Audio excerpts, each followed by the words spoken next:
Listo. Vamos a... Voy a colocar una canción que surgió después de la Primera Guerra Mundial, se popularizó en el periodo entre guerras y más durante la Segunda Guerra Mundial. ¿Está bien? Bastante, bastante. Ha tenido varias versiones y esta es la versión más actual de esta canción. Así que voy a colocarte y de ahí pasamos a explicar la Segunda Guerra Mundial y en las causas de la explicación de la Segunda Guerra Mundial vamos a aplicar fascismo. ¿Eh? ¿Ok? Esta canción la escuchó tus padres, seguro. Tus padres son de mi promo.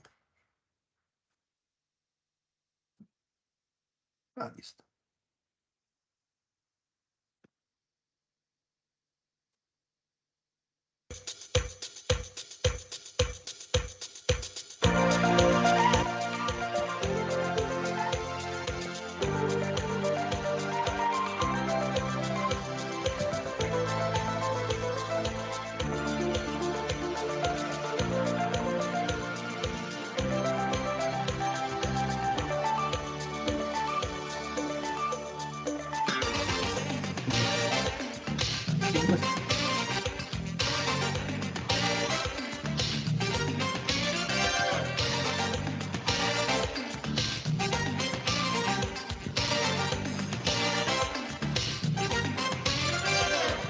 Están en ruinas, ¿sabe qué pasó?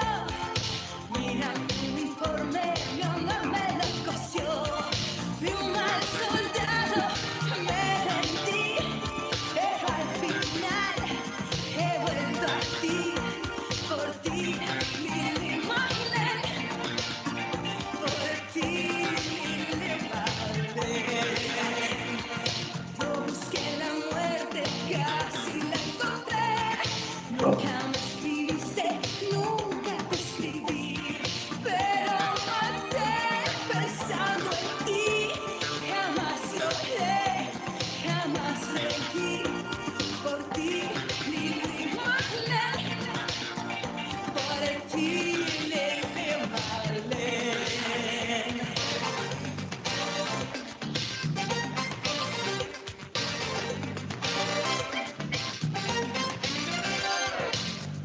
Cette église héroïque contemplée par l'armée française à Dunkerque, l'Angleterre a pu rembarquer 400 000 soldats.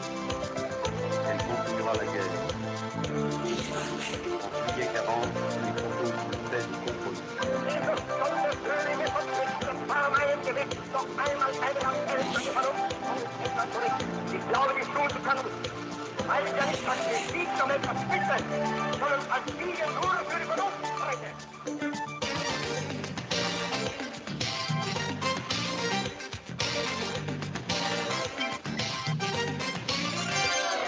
Nunca me dijeron qué es lo que hay que hacer. Sálvese quien pueda, locos al poder. Y una explosión me habló de ti. Y está mal, y está bien. Por ti, Lili Marlene. Por ti, Lili Marlene. No te envenenes, deja de llorar. Quise ser un héroe, otra vez será. No fui un valiente, ya lo sé. Me siento mal, me siento bien. Por ti, Lili Marlene. Por ti, Lili Marlene.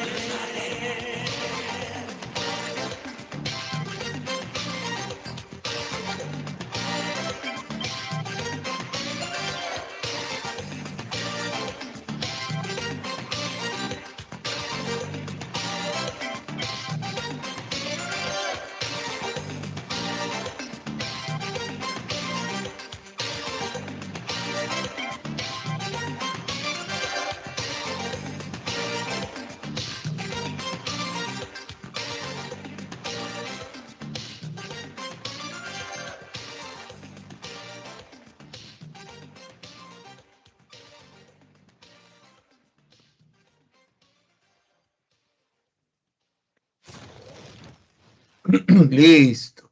A ver. Ah, buenas canciones. Vamos a comenzar con la Segunda Guerra Mundial. ¿Alguna pregunta en la clase pasada? Hablamos de Revolución Rusa, ¿no? ¿Alguna pregunta en la semana pasada? ¿Todo bien?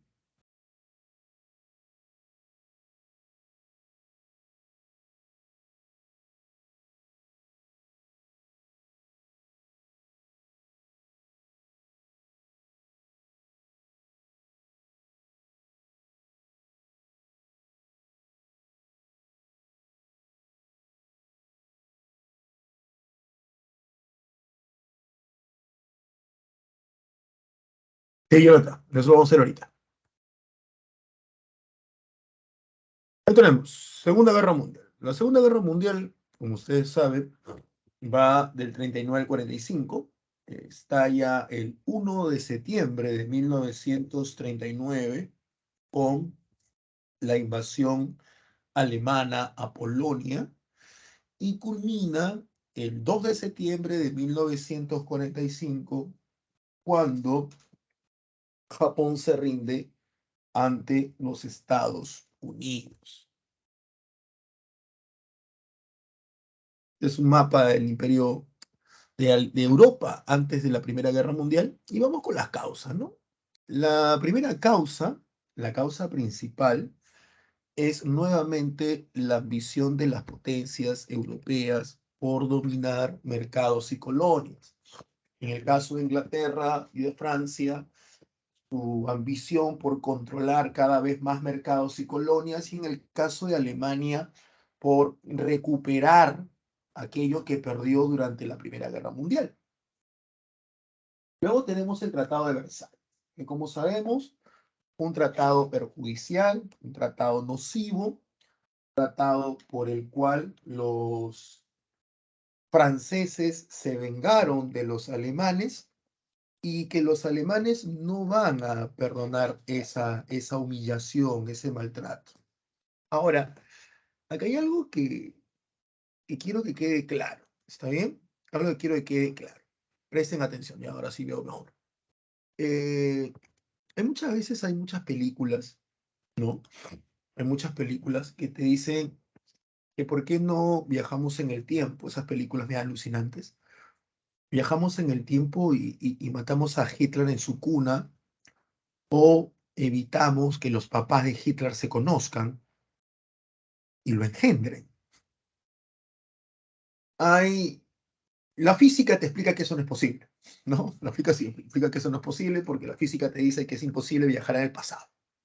El viaje al tiempo, si es que algún día se da, es al futuro, no es al pasado. Y si tú viajas al pasado para cambiar el futuro, en realidad estás viajando hacia adelante, no hacia atrás, y estás cambiando, y lo que vas a cambiar no es lo que tú vivías. Es un enredo que los físicos saben. Desde el punto de vista histórico, yo te diría algo mucho más sencillo. Eh, si pudieras viajar en el tiempo y evitarías que Hitler naciera, o te vuelves un poco más sádico y matas a un recién nacido que se llama Adolfo Hitler, la Segunda Guerra Mundial todavía se daba. Lo que vas a evitar es el genocidio. Lo que vas a evitar es el holocausto. Lo que vas a evitar es que millones de personas de origen judíos, otros homosexuales, otros gitanos y otros con problemas mentales y o físicos sean asesinados en una especie de mejora neodarwiniana y no, neodarwiniana no, veo de darwinismo social, esta idea malentendida de racismo. Eso es lo que vas a evitar, pero la guerra no la vas a evitar. La guerra, de todos modos, se iba a dar. Con Hitler o sin Hitler, la guerra estaba ya destinada. No olvidemos que el Tratado de Versalles se firmó en 1919. Se firma en junio de 1919. Y según la historia, cuando se firma el Tratado de Versalles, se le presenta dicho tratado al general francés Ferdinand Foch. Y Ferdinand Foch, general francés, comandante en jefe de los ejércitos aliados durante la Primera Guerra Mundial en el último tramo, general vencedor de la Segunda Batalla de Marne última batalla de la Primera Guerra Mundial, cuentan que cuando él leyó el Tratado de Versalles, el tratado que el gobierno francés, su gobierno, obligó a Alemania a firmar, cuentan que él dijo que lo que acababan de hacer era no firmar un tratado de paz, sino un armisticio, que Alemania iba a volver y que se iba a vengar. Que él daba una paz que no pasarían de los 20 años. Sí es cierto que Ferdinand Foch dijo esto, varios libros de historia lo escriben y lo presentan. Ferdinand Foch estaría dando estos vaticinios en base a un conocimiento de la idiosincrasia alemana, en base a un conocimiento de lo abusivo y lo vengativo que era el Tratado de Versalles, que no solamente Alemania regresaría, sino cualquier país al cual le hubieran obligado a firmar el tratado, lo haría, o al menos buscaría una revancha. Ferdinand Foch lo está diciendo en 1919. Para 1919 el partido nazi no existe.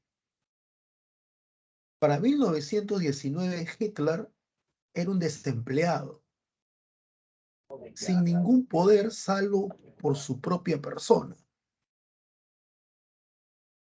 El tipo acaba de salir de la clínica después de haber estado una temporada producto de la ceguera momentánea que tuvo debido a la exposición de gases químicos o de bombas químicas, perdón. Hitler no lo conocía ni en su barrio y Ferdinand Foch ya estaba diciéndonos que una Segunda Guerra Mundial se avecinaba. ¿Ves? Hitler es nombrado canciller de Alemania, canciller de la República de Weimar, por el presidente alemán Hindenburg en 1933. 1933. El Tratado de Versalles se firmó en 1919.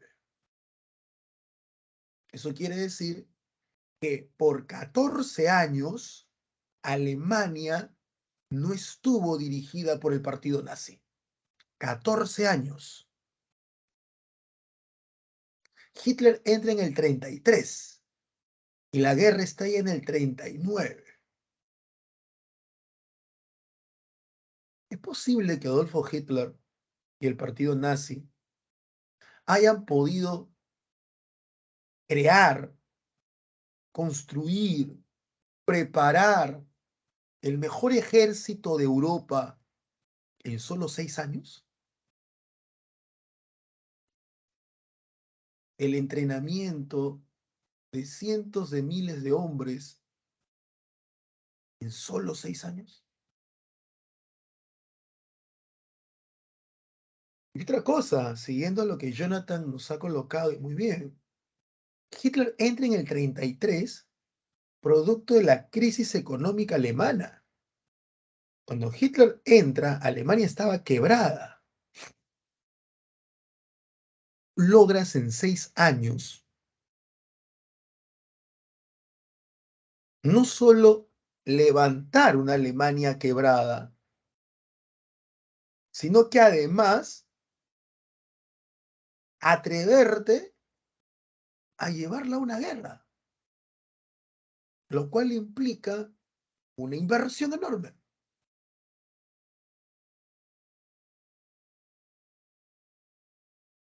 En realidad, Alemania ya se venía preparando para una guerra antes de Hitler. En esos 14 años de vida política alemana post Primera Guerra Mundial sin Hitler, Alemania ya se estaba preparando militarmente. Si no para una guerra, al menos para defenderse. El Tratado de Versalles era muy claro acerca del número de efectivos militares que Alemania debía tener, 100.000. Y Alemania cumplió con ese número. ¿Pero cómo? Alemania concluyó ¿Cuántos eran los militares que Alemania necesitaba sí o sí de manera permanente? O sea, oficiales, generales, ¿no? Dale el 95%, el 5%, perdón. Lo cual quiere decir que el 95% puede ser prescindible. Lo que Alemania hizo en esos 14 años fue hacer levas masivas. En enero, es un ejemplo, entraban 95.000 jóvenes alemanes al ejército. Recibían entrenamiento militar, recibían entrenamiento, tácticas y estrategias militares. En diciembre, a su casa. Enero, 95.000 más. Y así, durante 14 años. Y Hitler lo mantuvo. Eso quiere decir que al momento que Hitler entra al poder, ¿ya? Mínimo tiene hombres entre 18 y 30 años con entrenamiento militar en un número que sobrepasa el 1.000.000 de personas. Mínimo. Hitler entra en una sociedad alemana con cerca de 1.000.000 de hombres con entrenamiento militar en un rango de edad entre 18 y 30 años.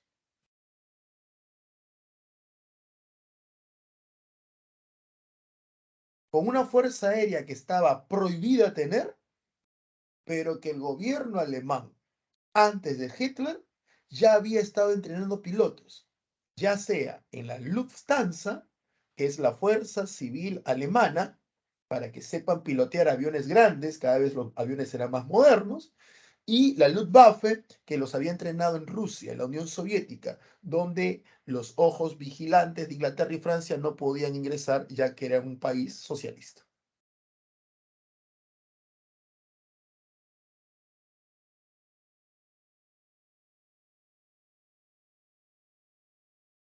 Alemania entra en crisis en 1929. Hitler sabe utilizar muy bien esa crisis, saca provecho político, ya que ayuda a muchos alemanes. Hitler logra obtener fondos de grandes empresarios alemanes para alquilar edificios, colocar camas y que la gente pobre pudiera vivir en esos edificios, ¿ya? Pudiera vivir en esos edificios. Hitler también logró hacer ollas comunes en ciudades importantes. El partido nazi se organizó de esa manera entre el año 29 y 33. Entonces, ¿qué ocasiona? Esto ocasiona que haya una enorme población urbana que en el 33 siente simpatía por el partido nazi. Son radicales en sus pensamientos, pero hasta ese momento, y si puedes leer el Mein Kampf, Hitler no habla de matar judíos. Hitler lo que habla es, hasta cierto punto, de expulsarlos. Pero si eres un país en crisis, mientras menos gente haya, mejor. Debes buscar un pretexto para deshacerte de esa gente. Y uno de los pretextos clásicos son migrantes. Si Perú está en crisis, una de las primeras cosas que diríamos es que se vayan los que no son peruanos. ¿Me entiendes? Eso lo queríamos. Muchos dirán, no, profe, yo no lo haría, que el humano es una cosa interesante de estudiar. Interesantísimo cómo nos comportamos en época de crisis. Interesantísimo. Hitler nunca habló de matar judíos de manera abierta y radical. Nunca. Sí lo hizo, obvio, pero nunca lo dijo. Por lo tanto, muchas de las personas que simpatizaban con el partido nazi, simpatizaban con el partido porque hablaba de nacionalismo, porque hablaba de preocuparse por el alemán, que hasta ahora ese discurso se mantiene en varias partes del mundo. ¿Por qué? Porque los apoyó durante la crisis.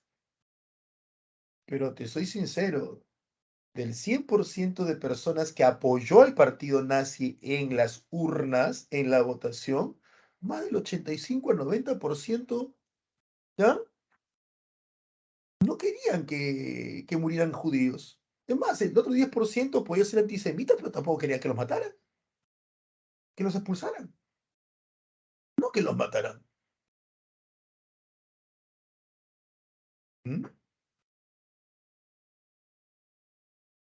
Y si tú te das cuenta, los que terminan matando judíos son grupos reducidos de personas que ordenan a los soldados. Y los soldados bajo este pensamiento tienen que hacer las cosas sin pedir explicaciones, porque son órdenes.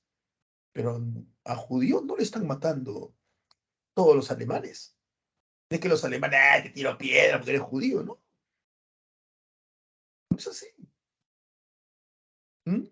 No reduzcamos la guerra a esta horrible, despreciable y censurable acción hecha por los nazis, que es matar judíos, matar homosexuales. ¿Mm? Ariel dice algo de como Tauro. Más o menos, más o menos. Pero dime, a ver, si fuera el caso de Antauro, ¿estamos de acuerdo? Caso de Antauro. Los que votan por Antauro saben que Antauro es machista. Y él lo ha hecho, y lo ha dicho. Que Antauro es homofóbico, o al menos no les gusta lo homosexual. Pero dime, ¿cuántos de los que votarían por él votarían por el paquete completo o solamente votarían porque Antauro es nacionalista, porque están cansados de la clase política tradicional, Antauro tendrá un cambio, Antauro es... Pero ¿cuántos van a decir yo voto por él porque quiero un cambio, es nacionalista, porque odio también a los homosexuales, porque también soy machista? No lo hacen así, no lo hacen así. Ujú. ¿Me entiendes? No lo hacen así. Acá pasa lo mismo. Profesor, ¿está justificando los nazis? No. Lo que quiero entender es a las personas que votaron por ellos. No justifico a los nazis, quiero entender a las personas que votaron por ellos. ¿Ya? Sí, Jonathan. Eso sí, eso sí. Entonces, ahora, ¿cómo surge el fascismo? Creo que lo hablamos la semana pasada. El fascismo surge después de la Primera Guerra Mundial. El fascismo surge inicialmente en Italia. Una Italia quebrada económicamente, porque la guerra ha quebrado a todos. Y entendamos que Italia era una economía de segundo orden, no es una Alemania, no era una Inglaterra, no era una Francia. Entonces, la quiebra de las fábricas, de los bancos, de la industria italiana, trajo como consecuencia que haya despidos y descontento. Estos despidos y descontentos sociales generan una crisis social donde los desempleados acusan al gobierno italiano de no poder darle solución a su crisis. Entonces, la crisis económica genera una crisis social y la crisis social genera una crisis política. A estos elementos hay que sumarle el Partido Socialista Italiano, que lo que hace el Partido Socialista Italiano es, a través de la dirección de los sindicatos son las reuniones de trabajadores de un rubro, llevan a huelgas, a paros a Italia. ¿Por qué llevan a huelgas y a paros a Italia? Porque la Italia, los socialistas italianos de 1920-21, tienen muy claro el manual de cómo llegar al poder. ¿Y cómo llegan al poder? Siguiendo lo que habían hecho los rusos. La Rusia de Lenin, el partido bolchevique, había llegado al poder, incrementando la crisis rusa, crisis producida por su participación en la Primera Guerra Mundial, exaltando a las masas, liderando a las masas y dando golpe de Estado. Una vez en el poder, los bolcheviques, que son unos radicales, le quitan la propiedad privada a la burguesía, a la nobleza, los persiguen y los ejecutan y ejecutan al rey, al zar Nicolás II. Esta situación y esta forma como Lenin había llegado al poder se había convertido en una especie de manual para todos los partidos socialistas europeos que quisieran alcanzar el poder. Por lo tanto, la crisis que viviera un país debía ser aprovechado por el Partido Socialista, acrecentar la crisis, movilizar las masas, con las masas empujar y presionar al gobierno y tomar el poder. Si bien este manual, entre comillas manual, lo tenían claro los partidos socialistas italianos, también lo tenía claro la burguesía y la nobleza italiana, porque habían visto lo que habían aplicado en Rusia y tenían mucho temor y no sabían cómo solucionar la situación. Es dentro de este contexto que aparece Benito Mussolini, el Duce. El Duce comienza con un discurso ultranacionalista a través de su periódico El Pueblo Italiano. Y este discurso ultranacionalista, donde hablaba que el enemigo ya no está en las trincheras, sino que está dentro de Italia, que el enemigo es el propio italiano socialista que piensa tomar el poder para luego entregárselo a los soviéticos, tanto luchamos, tanto peleamos en el frente de batalla para que luego vengan los soviéticos sin disparar una sola bala y tomar el gobierno italiano. Este discurso ultranacionalista, llevado a cabo por Benito Mussolini, por el Duce, va a caer muy profundo y va a ser escuchado principalmente por los ex soldados de la Primera Guerra Mundial. Estos ex soldados de la Primera Guerra Mundial se identificaban porque llevaban sus camisas negras, que era la ropa con la cual habían salido del ejército. Estos camisas negras, estos ex soldados de la Primera Guerra Mundial, venían con todo el trauma de la Primera Guerra Mundial, que en esa época a nadie le importaba darle un seguimiento psicológico porque no había el desarrollo de la psicología como hoy. Son personas que han vivido la peor guerra que hasta ese momento se había dado, personas que han quedado traumatizadas, personas que han visto morir a sus compañeros de la peor manera, algunos han quedado mutilados y otros simple y llanamente desempleados y con traumas psicológicos muy graves. Llega a una Italia quebrada, donde tienen que meterse, reinsertarse en una vida civil después de varios meses o años peleando en el frente de la Primera Guerra Mundial. Le va a ser muy difícil. No solamente le va a ser muy difícil, ellos van a reclamar un trato especial por ser ellos los que estuvieron en el frente de batalla y que los que no fueron viven gracias a ellos. Tienes una masa de ex soldados que debe reinsertarse a la vida civil, una vida civil quebrada económicamente, con crisis social debido al movimiento del Partido Socialista, y ellos no entienden cómo pueden encajar. No tienen sentido su vida. En la Primera Guerra Mundial tenían sentido, una misión, una orden. Regresarlos después de haber pasado esos traumas es muy chocante para ellos. Es muy chocante. Y es en ese momento donde aparece Mussolini y les da un norte. Les da un sentido. Se revive esa camaradería, ese compromiso, ese patriotismo exaltado propio de los soldados que han estado en una guerra, se revive en la Italia posguerra. Y esta vez, la guerra, todo ese sentimiento, todos esos traumas y toda esa violencia acumulada en estas personas que ahora de buenas a primeras se lo cortaron y tienen esa violencia ahí y nadie se preocupa por ellos, ahora la violencia va a ser contra los socialistas. Y comienza el enfrentamiento entre fascistas y socialistas. Porque, ojo, el fascismo no es socialista, ¿eh? No es socialista.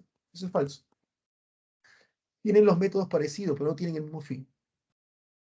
Cuando se dan los enfrentamientos entre fascistas y socialistas, el rey de Italia, Víctor Manuel III, pregunta algo muy simple, ¿no? ¿Quiénes son estos camisas negras? ¿Qué buscan? ¿Qué pretenden? Se los explica.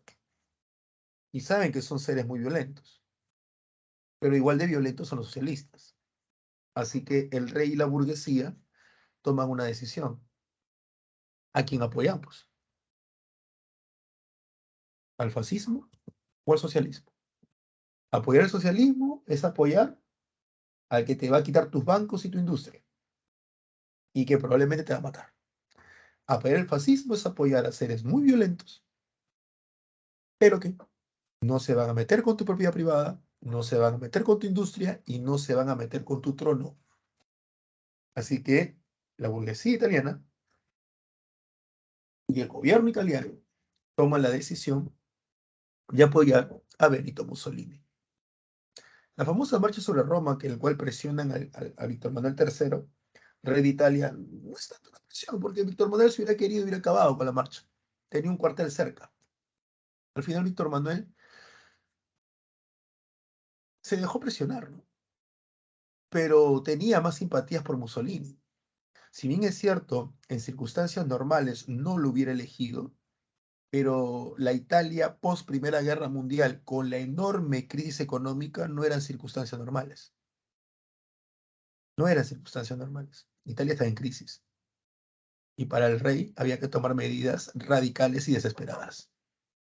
El fascismo italiano surge dentro de un escenario de crisis económica, social y política en Italia, donde los sectores pudientes italianos tienen un terror a que la crisis económica italiana genere el ascenso al poder del Partido Socialista Italiano y que con el Partido Socialista Italiano en el poder se repita lo que años antes había pasado en Rusia con la Revolución Rusa de los bolcheviques. Entonces, ante el terror de que Italia se convierta en una nueva Unión Soviética, el gobierno italiano prefiere apoyar a Mussolini.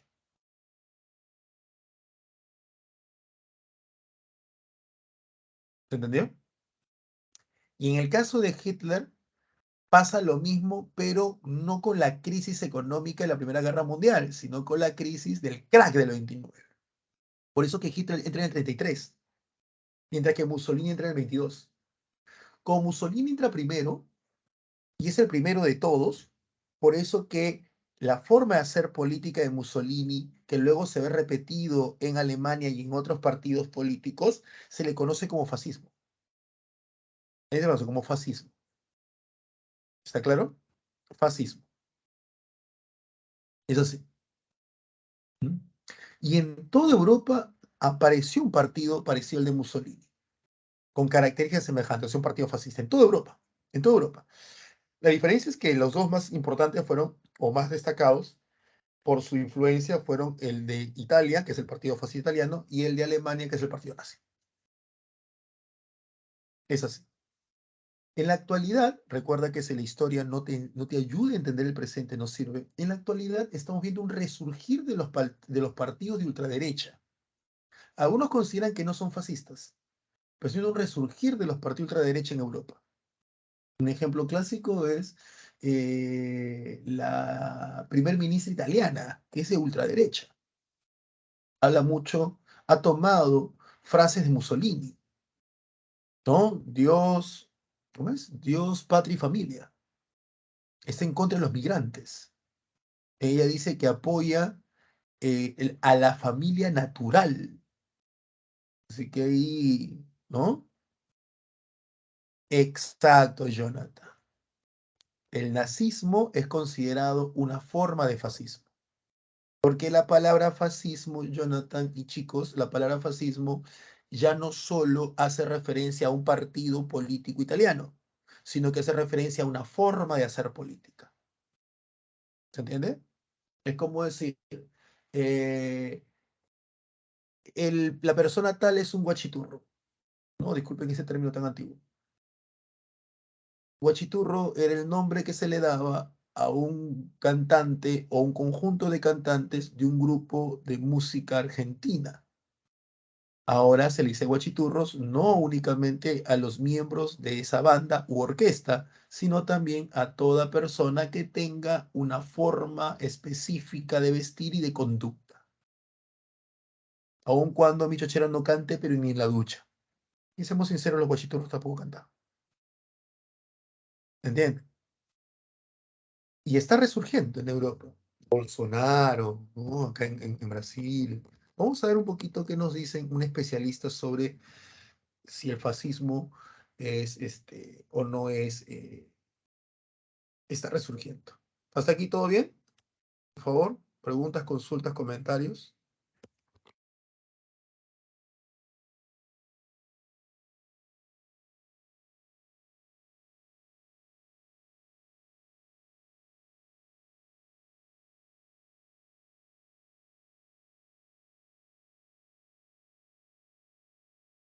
En el caso de Italia, la que ha ingresado es una mujer llamada Meloni. ¿Ah? Meloni.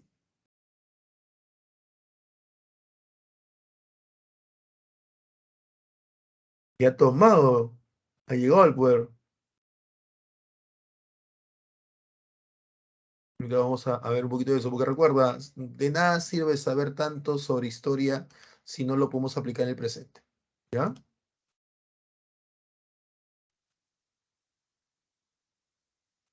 Usa tu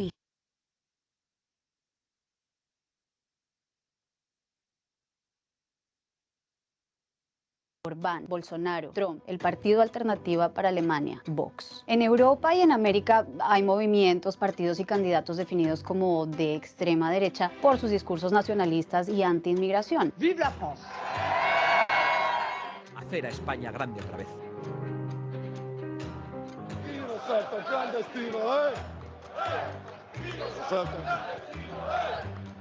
Y no son pocos los que ven en algunos de ellos la reencarnación del fascismo. Pero claro, aquí lo primero que habría que revisar es qué es el fascismo y en qué se diferencia de la extrema derecha. Así que vamos a tratar de explicarlo de manera corta y concisa.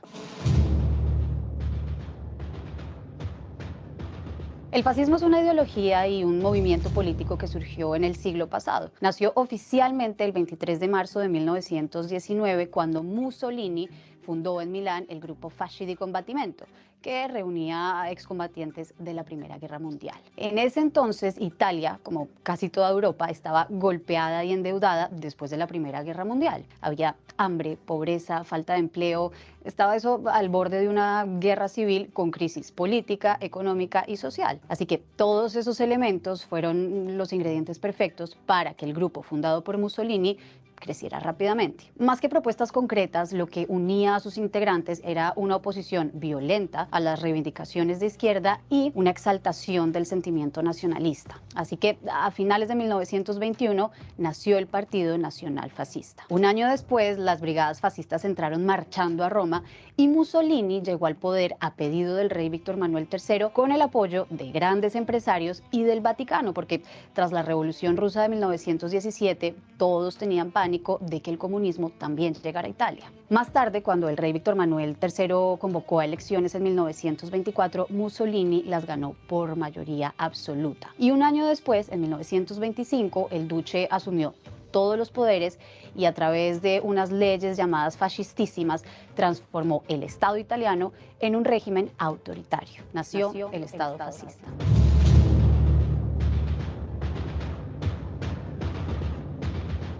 Pero entonces, ¿cuáles fueron o cuáles son las principales características del fascismo? Para empezar, el totalitarismo, un movimiento organizado militarmente que transformó el régimen parlamentario democrático en un estado totalitario, es decir, en un estado que ejerce todo el poder sin restricciones, regido por la falta total de libertades individuales, políticas, de organización y de pensamiento. Es decir, que no había espacio para otros partidos políticos, ni para sindicatos, ni para la prensa libre. Mejor dicho, chao democracia. Y sumarle a eso la violencia. Los famosos camisas negras eran milicias que desde el inicio del fascismo atacaron e intimidaron a políticos, intelectuales, a la prensa y básicamente a todo aquel que se opusiera a sus ideas. Digamos que lo que los definía era la acción violenta y fueron tan esenciales para el duce que fueron reconocidos militarmente por el Estado como milicia voluntaria para la seguridad nacional. Pasó también que Mussolini y su movimiento se convirtieron además en una referencia para los regímenes autoritarios de todo el mundo. Franco en España, Salazar en Portugal y sobre todo Hitler en Alemania. Era un ídolo Mussolini. Lo cierto es que el fascismo nació con Mussolini y murió con Mussolini al final de la Segunda Guerra Mundial. Pero ¿hay gobiernos fascistas actualmente? La respuesta corta es no. Lo que sí existen son gobiernos y partidos de extrema derecha o ultraderecha que sí recuerdan a veces algunos de los fundamentos del fascismo: la exaltación nacionalista, el discurso antimigración y en contra de las minorías, y también el hecho de considerar a la prensa como un adversario. Fake, disgusting news. Pero hay un gran pero, y es que los gobiernos y partidos de extrema derecha que hay actualmente no están aboliendo la democracia, no están siendo totalitarios y tampoco recurren a la acción violenta como en su momento los camisas negras de Mussolini. Y si el fascismo se veía amenazado por el comunismo, los movimientos actuales ven una amenaza en dos fenómenos muy de nuestros tiempos: la globalización y las crisis migratorias. Sobre esto le preguntamos al profesor Emilio Gentile, un historiador italiano que ha estudiado el fascismo a fondo. Il fascismo presenta delle caratteristiche che oggi non sono riproponibili, a meno che non stabiliamo che chiunque sia nazionalista, razzista e sovranista è fascista, ma questo esisteva anche prima del fascismo, durante l'Ottocento negli Stati Uniti, in Francia e in Inghilterra. Quello che c'è oggi è il pericolo di una democrazia che in nome della sovranità popolare può assumere caratteristiche razziste e antisemite e xenofobe. Pero entonces, ¿tiene sentido hablar de un resurgimiento del fascismo? Secondo me è un enorme errore, perché non ci fa capire la vera novità di questi fenomeni e il pericolo che hanno in sé. E il pericolo è che la democrazia può diventare una forma di repressione con consenso popolare. ¿Qué piensan ustedes? ¿Es algo que les Y preocupa acá a ustedes está en sus países? este video que habla del famoso, que vas a encontrar mucho en internet, que asocian al fascismo, lo asocian con el socialismo.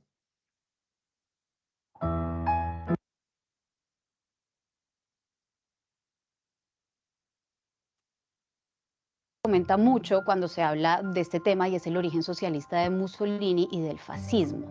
Sobre esto le preguntamos al profesor Emilio Gentile, un historiador italiano que ha estudiado... Por si acaso que este historiador es muy reconocido sobre fascismo, tiene varios textos sobre el fascismo, ¿ah?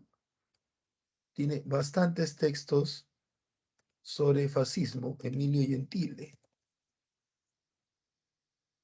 ¿no? Por si acaso. ¿Qué es el fascismo? Fascismo en la historia. Tiene varios libros. El tipo es una eminencia. Otro que habla mucho sobre este periodo, si es que quieres tenerlo en cuenta, y que tiene un canal de YouTube, que es un historiador español, y es el historiador Julián Casanova.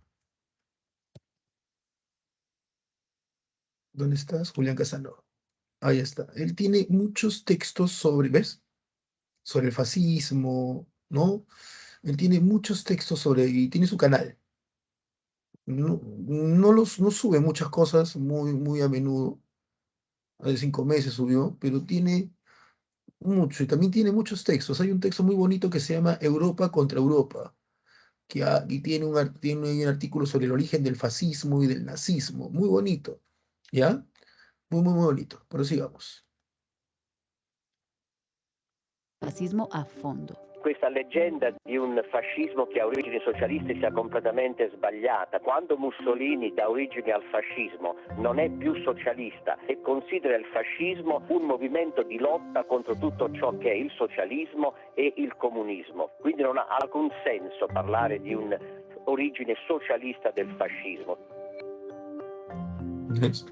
Y lo que te decía es esta mujer que ha entrado al poder, Meloni, la ultraderecha en Italia, ¿no? Ella ha entrado al poder. Ella es la futura primer ministra de Italia. ¿Ya? Busquen sobre ella. Para muchos es una preocupación, ¿ya? Para muchos es una preocupación porque ella habla tiene muchos conceptos del fascismo, ¿no? Bastantes, pero bueno, ahí lo voy a dejar. Preguntas, consultas, comentarios, dudas, ¿todo bien hasta ahí? Recuerda que el curso de historia tiene que hacer esto, ¿ah? No es algo que a mí que yo lo haga, sí, tengo que hacerlo, sí. Si no, ¿para qué vamos a estudiar a Hitler? ¿Solamente por cultura general? ¿Por qué vamos a estudiar a Mussolini? ¿Solo por cultura general? No, hay que tener algo con el presente para que no se repita algunos crímenes. Todos los crímenes se consideran. A ver, consultas, comentarios, dudas. Por favor.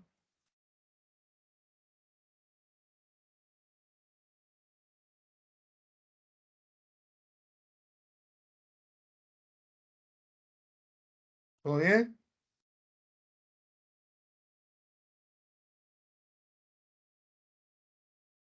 Gracias, Almendra. ¿Lo demás siguen ahí? Listo, Mar. Listo. Sí, algunos cuestionan eso, ¿ah? Algunos cuestionan si es que, Jonathan, si es que podíamos llevar a el falangismo o el franquismo a nivel de fascismo, ¿no? Porque comparten características, aunque en el caso del falangismo español no tienen una fuerte presencia burguesa, ellos más tienen una presencia terrateniente y una fuerte presencia de un sector de la iglesia, ¿ya? Pero en líneas generales sí se le considera, ¿no? Hay textos muy interesantes, como le decía, este de aquí, este de acá, Europa contra Europa, trata sobre el periodo entre guerras y tiene artículos sobre la Alemania de, de la época de Hitler, se llama De Weimar al Tercer Reich, y tiene acerca del surgimiento de Italia con el fascismo, ¿no? Este libro, ya por cultura, ya porque quieras tenerlo, este libro es muy grande, tiene menos de 200 páginas, y sus temas son cómo está Europa antes de la Segunda Guerra Mundial. Te habla acerca de un artículo que se llama La venganza de los siervos, que es sobre la Revolución Rusa, que luego él saca un libro, que lo tengo por ahí, que trata sobre la Revolución Rusa, es muy interesante el libro. Luego trata sobre Mussolini, el Mussolini, cómo surge el fascismo, sobre Hitler. eh, Luego tienes la Guerra Civil Española, que él también tiene un texto sobre la Guerra Civil Española, que también está ahí. Un tiempo me obsesioné con este historiador, es muy bueno, ¿no? Y Los tiempos de odios. También tiene otro libro, bueno, tiene varios, ¿no? Tiene otro por ahí, lo tengo, sobre el siglo XX en crisis, que trata sobre la violencia del siglo XX. Entonces, este librito, si es que lo pudieras tener, si es que te gusta la historia y te interesa la historia del siglo XX, yo te lo recomendaría, ¿no? Trata sobre el periodo entre guerras. Muy, muy, muy buen libro. ¿No? Muy buen libro, muy buen libro. Y de un historiador reconocido, ojo. ¿Ah? Sigamos.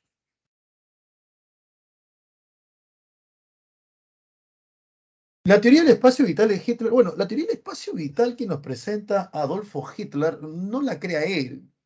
Se me dio el nombre del creador, pero es del siglo XIX. Es una propuesta por la cual se busca que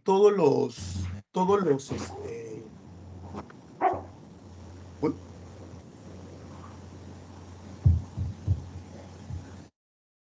todos los países, los gobiernos deben tener una, como objetivo el llevar la paz y el progreso a sus pueblos.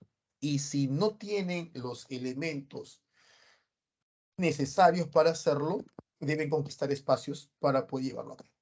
Y el año 29, la crisis de la Bolsa de Valores de Nueva York, que quiebra la economía mediana y pequeña norteamericana y que quiebra el mundo. Vamos con el antecedente. Si en la Primera Guerra Mundial el antecedente fue la paz armada, en la Segunda Guerra Mundial fue la Guerra Civil Española.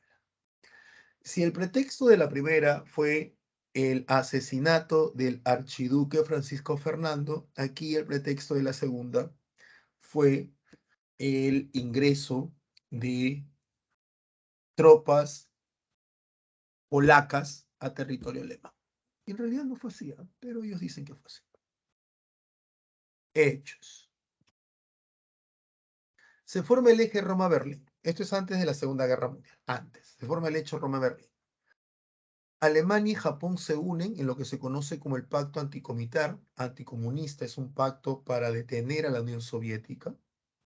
Alemania está rompiendo el Tratado de Versalles, no se le permite formar alianzas de esa manera y Alemania lo está haciendo. Hitler se está aprovechando de lo que se conoce como se le conoce como, se me fue la palabra, la política de apaciguamiento. Ahí está, la política de apaciguamiento.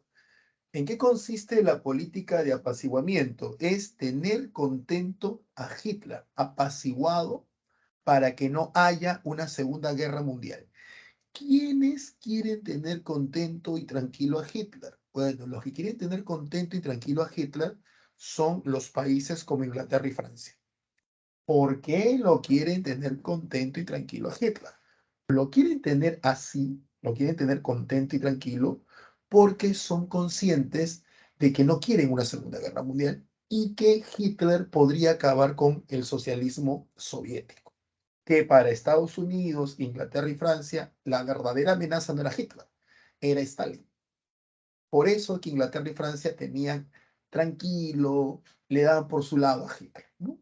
El Anschluss, que es la anexión de Austria a Alemania de manera forzosa por parte de los alemanes, también rompe con el Tratado de Versalles, pero vuelvo al mismo punto. Nadie le dice nada a Hitler porque quieren tenerlo tranquilo para que no haga una Segunda Guerra Mundial y de hacerlo lo haga contra la Unión Soviética. En la conferencia de Múnich, que ya es el descaro total, ya es el rendirse ante Hitler de manera muy vergonzosa, se permite que Hitler tome los sudetes son esta parte de acá, todo esto que estoy marcando aquí, todo esto es o sea, todo esto de acá es Checoslovaquia. Todo esto es Checoslovaquia. Ya. Esta región que yo he marcado, esos son los sudetes. Alemania es el que está en rosado, Alemania es esta. Entonces Alemania no quería esta región entrando en su territorio. Así que piden que se lo entregue, que esa parte se lo den. ¿Ya? Se lo den. Y entonces Inglaterra y Francia aceptan. ¿Por qué Inglaterra y Francia tienen que entregarle? Porque Hitler, Alemania, por Tratado de Versalles, no puede reclamar territorios sin el permiso, sin la autorización de los países que le ganaron la Primera Guerra Mundial. Es así la regla, así la política, ¿ya? Y es por eso que Hitler tiene que pedirle permiso a estos dos países. Y estos dos países le dan el permiso vergonzosamente porque ni siquiera le consultaron a Checoslovaquia si quería perder esos territorios, imagínate. Tanto le entregan a Hitler para que al final Hitler firme un tratado de no agresión con los soviéticos, porque Hitler sabía que no podía tener dos frentes abiertos, ya que por más que lo apaciguaran y por más que lo tuvieran contento, Hitler tenía claro que la guerra era contra Inglaterra y Francia. Vamos con el himno de la SS. Obviamente que el objetivo de escucharlo y de leerlo no es, pues, exaltar un pensamiento criminal para nada, sino para analizar la letra.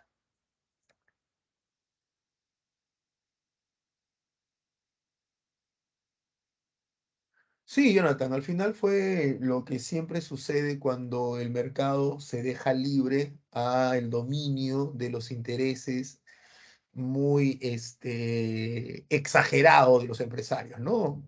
Lo que le pasa a Wall Street, lo que pasa al canal 29 es una deflación. Mucha producción, poco consumo. ¿Por qué poco consumo? Porque el mercado está sobreendeudado. Así que quiero que analicen la canción. Está en alemán, porque encima vamos a escuchar la voz de los nazis cantándola. Y lo que es peor, este video que ya no está en internet, este video lo hacen neonazis. O sea, hay gente que todavía piensa así, ¿no? Entonces, quiero que analicen la canción. Está en alemán, pero tiene subtítulo. No sé qué tal están ustedes en alemán, así que tiene subtítulo por si acaso. Así que voy a colocar.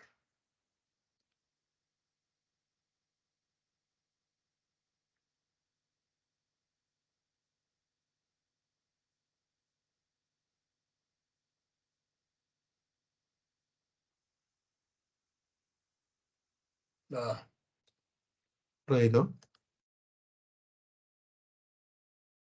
ahora sí.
Vemos el himno de la SS alemana, ¿no? Los encargados de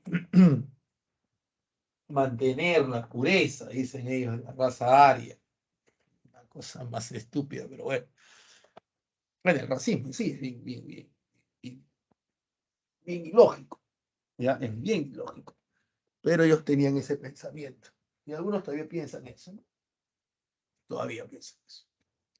Como vemos ahí en la canción, como han podido leerlo, hay mucho odio hacia el socialismo, hay mucho odio hacia el comunismo. No tiene sentido decir que son comunistas. En todo momento dicen el rojo, el rojo, el rojo, el rojo.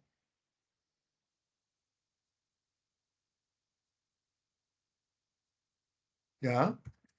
Y si te das cuenta, a Hitler lo equiparan con Inglaterra, perdón, con Alemania. O sea, Hitler está al nivel de Alemania. Hitler está Alemania y ellos, ¿no? No. ¿Sabes lo que pasa, Yamir? Eh, si te das cuenta, para toda sociedad cristiana o de influencia cristiana, el diablo simboliza lo malo. ¿Eso sí? El diablo simboliza lo malo. Y ellos en la canción dicen que están dispuestos a hacer, a realizar, o lo que van a hacer hará que el diablo se alegre. que el diablo se ría. Entonces, ¿eso qué quiere decir? Que lo que están dispuestos a hacer es algo malo. ¿Está bien? No es algo bueno, pero que lo van a hacer porque es lo necesario en favor de Alemania y de Hitler. ¿Se entiende? Y los rojos, Carol, vienen a ser los socialistas soviéticos. Toda la canción es contra el socialismo soviético. Toda la canción es contra la Unión Soviética. O gran parte de la canción. Ellos lo que nos están diciendo con la canción es que van a cometer cosas feas, malas. Hay una parte de la canción que dice, si la has leído, eh, nos podrán amar o nos podrán odiar. Eso depende del grado en el cual te encuentres, o sea, depende de qué posición vayas a tomar. Ariel pregunta, ¿los nazis eran cristianos? Y claro, claro, están en una Alemania que es una Alemania cristiana. Es una Alemania ya sea cristiana católica en la parte sur, en la parte de Múnich, en la parte de Baviera, la región parte sureste, la región de Alemania, donde tiene los bávaros, que tiene como capital Múnich, es una región donde la mayoría de los pobladores son católicos, pero Alemania toda es cristiana. Por lo tanto, tienes una fuerte influencia cristiana. Tú puedes decir, quiero que entiendan esto, ¿ah? Porque no estoy culpando al cristianismo. No estoy culpando al cristianismo. No estoy responsabilizando al cristianismo de los crímenes de estos enfermos. Pero tú hasta puedes decir, yo no soy cristiano, profesor, yo soy ateo. Está bien. Pero tu forma de pensar está estructurada por un pensamiento cristiano de hace más de 1500 años. Entonces, tu manera de actuar, aun cuando tú no creas en Dios, aun cuando tú probablemente en el ejemplo, no creas en Dios, no vayas a misa, nada, tu pensamiento es cristiano. Porque la cultura occidental tiene esos pilares, el pilar del cristianismo. Entonces, nuestros rechazos, nuestros aprecios, nuestra forma de actuar, nuestra forma de solucionar, tiene mucho del elemento cristiano. No todo, pero mucho del elemento cristiano, porque el cristianismo no solamente está en la creencia, no solamente está en la visita a una iglesia, no solamente está en el persignarte o rezar. El cristianismo está dentro de nuestra civilización, de nuestra cultura, en nuestras relaciones hombre y mujer, en los reclamos y en los proyectos que hacemos, está ya inherente no, está metido en nuestra cultura, aun cuando tú no creas en él. El odio al judío es cristiano.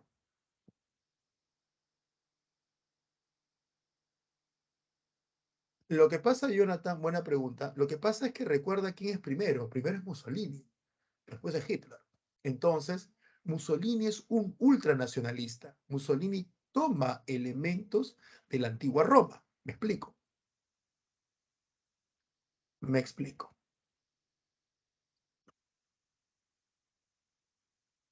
Me explico.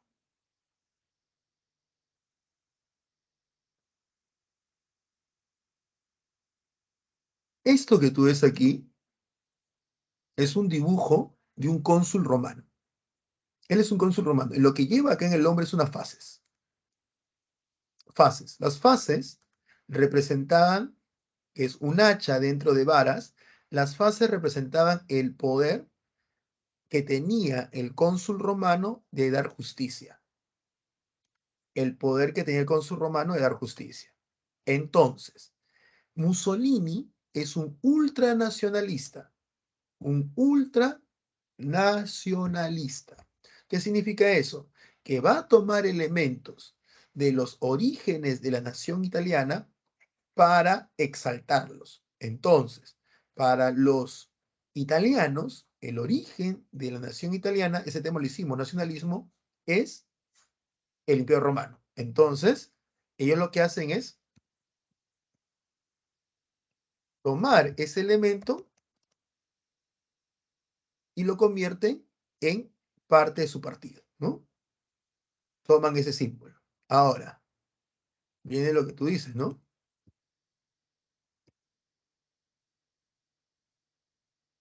El saludo al emperador romano era así. ¿Ves? ¿Ves? Y no vamos a decir, pues, que no sé, pues, que Trajano, Marco Aurelio eran nazis, ¿no? Entonces, es de saludo que los soldados romanos le hacían, ¿ya? Le hacían a el emperador. Es el saludo. Lo que hace Benito Mussolini es tomar ese saludo y lo incorpora dentro de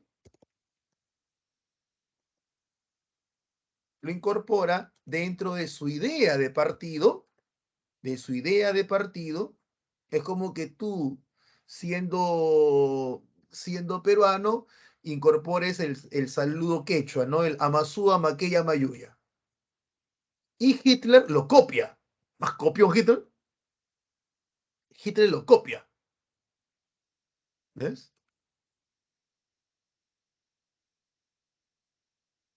Ahora, esta ministra que está haciendo el saludo nazi o fascista es la ahora primer ministra de Italia.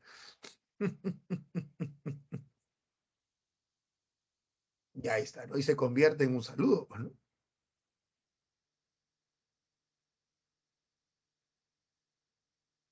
¿Ves?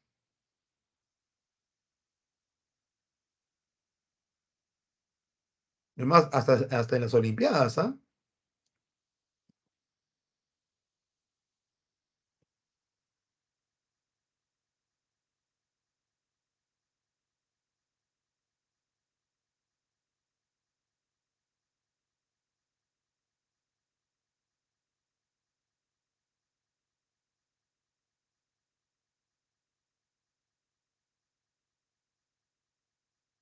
Ahí lo tienes.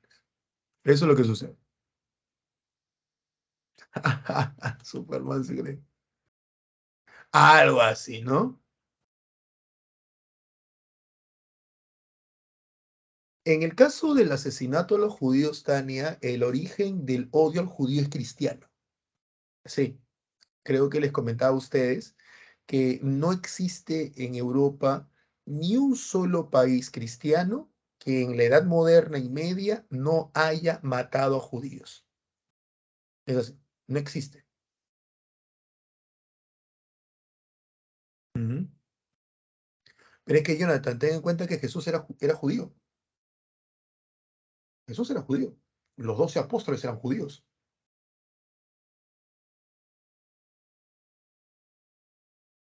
María era judía. Dios es un Dios de los judíos. Lo que pasa, porque al final sí es cierto, los que matan a Cristo son el Sanedril, que es los líderes del judaísmo, pero los que gritan, o sea, los que gritan Barrabás son judíos. ¿Está bien? Los que gritan Barrabás son judíos. ¿Está claro? Pero los que gritan Jesús también son judíos. ¿Sabes cuál es el problema? El problema pasa porque cuando surge el cristianismo, porque el cristianismo nace del judaísmo, cuando surge el judaísmo no acepta que Jesús sea Dios, no acepta que Jesús sea el Mesías. Y por el contrario, el cristianismo se sostiene en la divinidad de Jesús y en que Jesús es el Mesías. Entonces, el judaísmo, al negarle la divinidad a Cristo y al negarle el título de Mesías a Cristo, está negando el cristianismo. Y ahí choca. Ahí choca. La ventaja del cristianismo es que el cristianismo evangeliza a cualquier persona sin importar su etnia, sin importar su origen, mientras que el judaísmo no lo hizo hasta muy entrado en la Edad Moderna. Eso ocasionó que el cristianismo creciera muy rápido, aumentara en número y persiguiera a los judíos porque los judíos lo estaban negando. Así fue. Y la matanza de judíos por parte de cristianos se va a dar en la Edad Media y en la Edad Moderna. Todos los países de Europa que son cristianos han matado a judíos, todos han matado a judíos, todos. ¿De dónde viene esta leyenda de que los judíos eran comerciantes? Y es que tiene sentido, si te van a matar por tu religión, te van a matar por tu etnia y tú eres un grupo reducido, ¿qué es lo que genera eso? Que seas mucho más fuerte. mucho más unido, mucho menos confiado de los demás, porque al final todos están queriendo acabar contigo. ¿Me dejo entender? Si tú le vas a decir a los venezolanos que todos son sicarios, ladrones, o las mujeres son quitamarido, dime, ¿qué venezolano va a querer incluirse? ¿Qué venezolano va a querer formar parte de la comunidad peruana? Si el peruano ya tiene un prejuicio establecido, instalado, de que no voy a colocar a ninguna mujer venezolana en mi casa porque es una quitamarido. Y voy a tener cuidado con el venezolano que entre a mi casa porque me puede robar o me puede matar. Eso que ocasiona ese prejuicio, esa xenofobia, lo que ocasiona es que al final la comunidad venezolana sea mucho más fuerte entre ellos mismos. ¿Por qué? Porque consideran y sienten un rechazo prejuicioso por parte de la comunidad peruana. Ahora imagínate eso con el judío. Los cristianos no tienen prejuicios, los están matando. Hace que la comunidad judía sea mucho más cerrada. En la Edad Media, donde en el feudalismo la riqueza de la tierra la poseían los nobles, pero los nobles cristianos, católicos. El judío no podía tener tierra. No solamente no podía tener tierra, ni siquiera podía ser siervo, porque para ser siervo tenía que ser cristiano. Entonces, ¿el judío qué va a hacer en la Europa de la Edad Media? Si no puede tener tierras ni trabajar la tierra, va a tener que dedicarse a una actividad de menor rango en esa época, el comercio. Por eso que los judíos estaban tan amarrados al comercio. Y si yo cristiano los voy a matar, si yo los voy a perseguir, si yo voy a decir, por tu culpa murió Jesús, ya, ¿por qué él debe ser bueno conmigo? ¿Por qué? Si yo ya lo estoy persiguiendo, yo ya lo estoy matando, yo tengo el poder del Estado, todos los estados europeos son cristianos. ¿Por qué él tiene que ser buena gente? ¿Qué hacía el judío? El judío era mucho más cerrado y nos cobraba más intereses al momento de que nos cobraba las cosas. De ahí que sale esa retroalimentación. El judío es agiotista, el judío es negociante, el judío millonario. Pero si lo era, ¿acaso lo hizo bajo robo, bajo algo? Lo hizo bajo el negocio. ¿Cuál es el problema?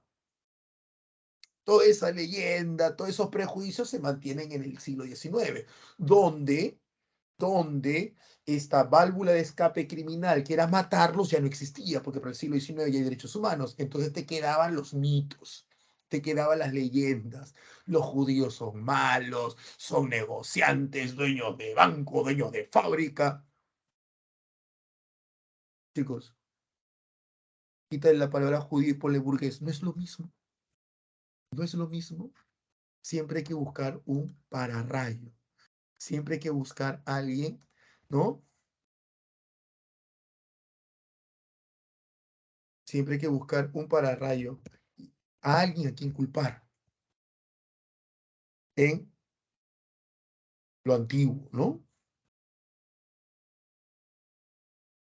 Entonces, eso sí. Hay una película muy bonita que se llama Jojo Rabbit. Yo te la recomiendo porque acá está, mira esta escena, ya para terminar. Mira esta escena de lo que se burlan de lo ridículo que son eran los alemanes. Nazis, obviamente. No, hambre. Heil Hitler. Allow me to introduce myself. I am Captain Hermann Dietz of the Falkenhayn Gestapo. Acá no va por la palabra, Herr bien Müller, saludo, Herr mira. Juncker, Herr ¿Cuál es el Koch saludo? and Herr Forst. May we come in? Thank you so much. Heil Hitler. Heil Hitler. Heil Hitler. Heil Hitler. Heil Hitler. Heil Hitler. Heil Hitler. Heil Hitler. Heil Hitler. Heil Hitler. Ya van 9 veces que se han saludado. Cuenta cuántas veces se saludan, porque la escena tiene esta idea. Burlarse de cómo se saludaban.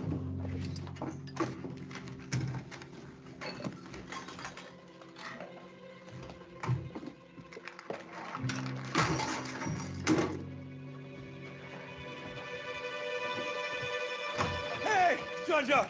Hey, guys! Good to see you. My bicycle got a flat tire, so I carried it. Captain Klenzendorf. Heil Hitler. Heil Hitler. Heil Hitler. Heil Hitler. Heil Hitler. Heil Hitler. Heil Hitler. Heil Hitler. Heil Hitler. Heil Hitler. You know, Freddie Finkel. Heil Hitler. Heil Hitler. Heil Hitler. Heil Hitler. Heil Hitler. Heil Hitler. Heil Hitler. Heil Hitler. Heil Hitler. Heil Hitler. So, did I miss anything? No, we were just Heil Hitlering the boy. And Y en realidad llegan a esas escenas ridículas, ¿sabes? En serio. La película es muy buena, vean, ¿ah? Muy buena película.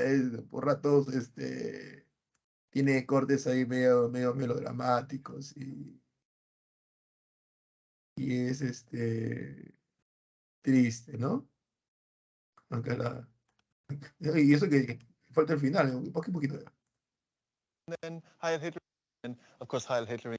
Heil Hitlering yourself. And then, of course, Heil Hitlering Freddie Finkel. And now we're in the midst of a routine inspection. And what brings you here, Captain?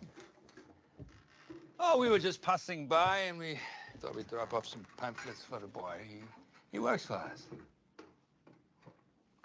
I see. No, la película es buena. Es de un niño a finales. Era un niño de finales de la Segunda Guerra Mundial que quiere ser nazi, porque le han metido en la cabeza que debe ser nazi, que cree que los judíos duermen de cabeza, que los judíos tienen poderes telepáticos, que pueden salirle alas, que en base a sus poderes telepáticos de convencimiento, sí, eso dijo, es una como comedia, y drama también, que los judíos en base a eso se hicieron millonarios, etcétera, etcétera, etcétera. Es una estupidez total, créeme, ¿no? Pero así, los famosos documentos de Sion, que los judíos se querían hacer con dinero. Bueno, Alemania comienza la guerra con la invasión a Polonia, la famosa Operación Caso Blanco. Rusia no está en la guerra porque Rusia ha firmado el tratado de armisticio, pero Rusia invade parte de Polonia. Hay una película que se llama La Matanza de Katyn, se la recomiendo. Alemania, sabiendo que no tiene problemas con Rusia, comienza a invadir Dinamarca, Noruega, que es el primer país donde utiliza paracaidistas, Luxemburgo, Países Bajos y Bélgica. Luego va a invadir a Francia, cosa que no habían podido en la Primera Guerra Mundial, lo hacen en la Segunda. Inglaterra fue en su apoyo, pero no pudo. Inglaterra casi no la cuenta. Ahí es donde se da el famoso milagro de Dunkerque, cuando los ingleses, al mando del rey Jorge VI y del primer ministro Churchill, Sir Winston Churchill, logran retirar al ejército inglés en Francia.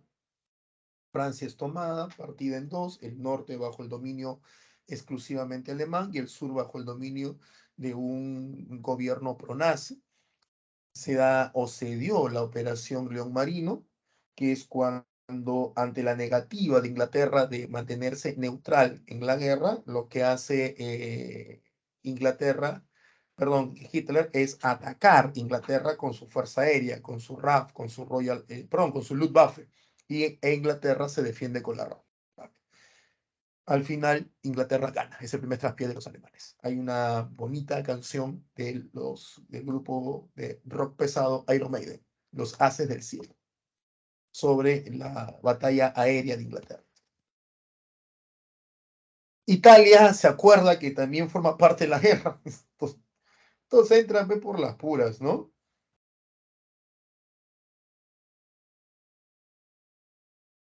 ¿Ya? Y es así como Italia entra en la guerra, pierde en los Balcanes, pierde en África, y esto lleva a que Alemania vaya en su apoyo. Alemania comete uno de los tantos errores que comete, Hitler comete uno de los tantos errores que comete, y Hitler considera para 1941 que ya no necesita la alianza con los soviéticos, así que decide atacarlos. Ya, así que Hitler todavía tenía pues hasta el 49 para estar sin problemas con los soviéticos, pero mete a Stalin en la guerra, mete a Rusia en la guerra. Y esto le va a costar carísimo. En las últimas investigaciones se sabe cuál es la importancia de la participación soviética en la guerra. Secretario General de la Unión Soviética, Stalin, ¿no? Y Japón, los aliados de Alemania son más malos. Japón siente que en algún momento la Estados Unidos, que tanto dice que no va a ir a guerra, en algún momento Estados Unidos sí va a ir a guerra. Eso es lo que siente Japón. Japón dice en algún momento Estados Unidos entra a guerra, así que voy a destruir sus barcos y hace el famoso ataque a Pearl Harbor, que le sale todo le sale mal en ese ataque. Estados Unidos entra en la guerra y en el año 42 se da la famosa contraofensiva aliada. La batalla más importante, Stalingrado. Fue la batalla, es hasta el día de hoy más sangrienta de la humanidad. Estamos hablando que van a morir más de 2 millones de seres humanos, pero es la batalla que detiene el avance alemán en Oriente y detiene el avance alemán por completo y lo comienza a hacer retroceder. La batalla de Álame, como tú ves ahí, los aliados liderados por el general inglés Montgomery logran recuperar África y en el combate de Midway vas a tener a los aliados deteniendo a los japoneses.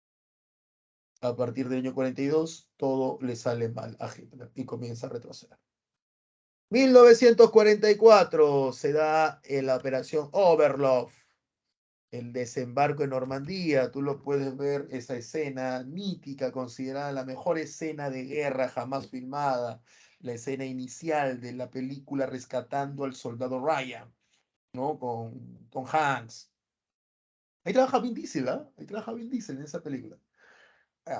Matt Damon, cuando tienen que rescatar a este soldado para poder evitar que muera, ya que sus hermanos ya habían fallecido y había una política desde el siglo XIX que no podías permitir que el apellido se pierda. Así que si ya morían 3 hermanos, si eran 4, había que sacar sí o sí al 4.º hermano para que el apellido no se perdiera. Con esta operación se recupera Francia. Mussolini, que ya había caído, ya que los aliados desde África en el año 43 habían recuperado Italia, Mussolini trata de escapar disfrazado de un soldado austriaco, pero como su rostro era uno de los más conocidos del mundo, no logra pasar desapercibido y lo terminan enjuiciando, los partisanos lo terminan atrapando, lo terminan enjuiciando y Mussolini es fusilado. Su cadáver es expuesto a la población y la población se ensaña con el cadáver de él, pisoteándolo, apedrándolo. Es una desgracia el cadáver, ¿verdad? Algunos dicen que debido a esta noticia, Hitler toma la decisión de suicidarse y que su cadáver sea quemado para que no le hagan lo mismo a él.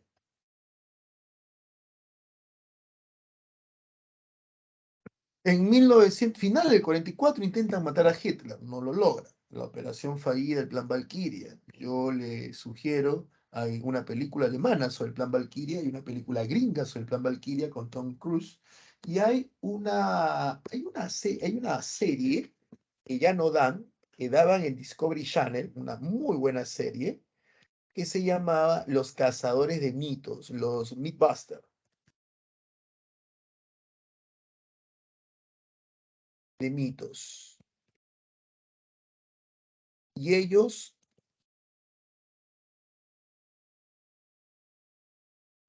demuestran cómo, acá está, ellos demuestran cómo es que falló el intento de asesinato a Hitler. Ellos son los Mythbusters. Yo les recomiendo, no sé si lo han visto alguna vez, yo les recomiendo a aquellos que les gusta mucho la ciencia y los experimentos. Ellos tenían un programa que duró durante años en Discovery Channel y ellos lo que hacían era demostrarte si algunos mitos eran o no eran ciertos. Y ellos dos eran ingenieros, eran especialistas en efectos especiales, ¿ya? De Hollywood. La guerra relámpago, Jonathan, es el ataque simultáneo por aire, mar y tierra por parte de los soviéticos en los lugares que se pudiera. Un ataque total, utilizando los Panzer, los tanques alemanes al frente. Eso le llama la guerra relámpago. La conferencia de Yalta, que se da en lo que hoy conocemos como Ucrania, se resuelve que Alemania no va a ser perdonada y que le van a obligar a firmar un tratado. Ahí dividen Alemania, perdón, no va a ser perdonada, no van a firmar un tratado, sino se lo van a dividir en 4 Alemania. Ahí están los 3 grandes. Roosevelt, el que tienes al centro de la foto, presidente de Estados Unidos, muere de un ataque cardíaco. Hitler se suicida el 30 de abril. El 8 de mayo, Alemania firma su armisticio, se retira. En julio, en Alemania, se da la conferencia de Potsdam, donde el vicepresidente de Estados Unidos, ahora presidente Truman, reemplazando al fallecido Roosevelt, le comunica de manera informal a Stalin de la existencia de la bomba atómica y se da la bomba atómica, ¿no? Por la cual Japón se convierte en el último país en rendirse. Las bombas de Hiroshima y Nagasaki. No hay películas sobre la bomba atómica, en realidad, salvo en Japón. Creo que Japón tiene una película que se llama algo de las luciérnagas, así me han contado algunos chicos. Pero no hay películas sobre ello. Estados Unidos se preocupó bastante sobre no hablar mucho de Hiroshima más allá de lo necesario, ¿no?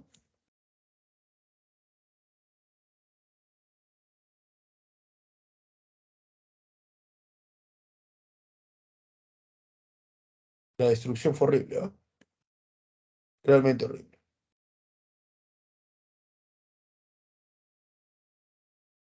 Preguntas, consultas, comentarios o dudas.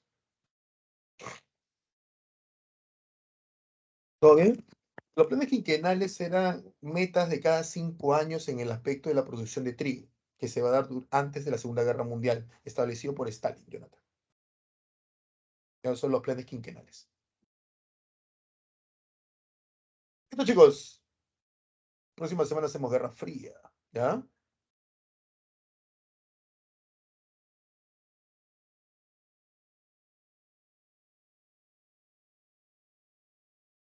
¿Por qué la Iglesia Católica no reconocía a Italia? ¿Y qué beneficios trajo Mussolini ceder el territorio? Ya, la Iglesia Católica no reconocía a Italia porque si reconocía a Italia, el problema no era reconocer a Italia, Jonathan, el problema era que Italia quería que la Iglesia Católica forme parte de Italia. Entonces, si es que a eso te refieres, ¿no? Entonces, reconocer que Italia existe y que la Iglesia Católica, es decir, el Vaticano, forma parte de Italia, implicaba que los sacerdotes y el Papa estarían bajo las leyes italianas y estarían bajo el dominio del gobierno italiano. Por eso no reconoció. ¿Y qué beneficios trajo a Mussolini ceder territorios? ¿A dónde? ¿A quién se lo cedió? No, no entiendo tu última pregunta.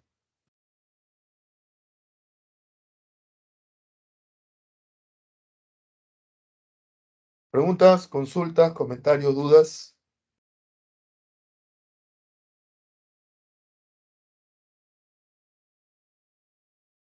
¿Te refieres a la cuestión romana? ¿Te refieres a la cuestión romana, Jonathan?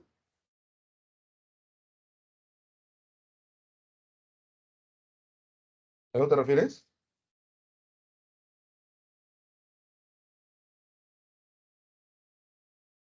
No, es que Jonathan, perdóname. Yo estoy hablando de Hiroshima, ¿ya? Y tú me preguntas, ¿por qué la Iglesia Católica no reconoció a Italia? ¿Y qué beneficios trajo a Mussolini ceder territorios?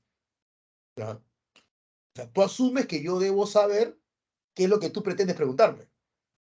Yo te entendería si estuviéramos hablando de Italia, Roma, cuestión romana, nacionalismo, tratado de Letrán. Entonces tú me haces esa pregunta, yo lo entiendo. Ah, ya está en el contexto. Pero tú me estás haciendo una pregunta que no está en el contexto. Y la pregunta, como lo estás haciendo, estás asumiendo que yo debo asumir cuál es. No te preocupes. No te digo nada más para que no pienses que no te quiero responder. Ah, el beneficio que tiene Mussolini es el tener a la iglesia a su lado, pues. ¿Entiendes o no? El tener a la iglesia a su lado. El que la iglesia católica, si bien no va a justificar lo que Mussolini va a hacer, al menos no lo va a juzgar. Y recuerden ustedes, recuerda Jonathan, que Italia es muy católica. Pues tener a una institución tan poderosa dentro de la sociedad y dentro de la idiosincrasia italiana de su lado, o al menos que no esté en contra de él, es muy importante para Mussolini. Por eso que cederle las 15 cuadras que tiene el Vaticano no le era ningún problema a Mussolini. Ese fue. Listo, chicos.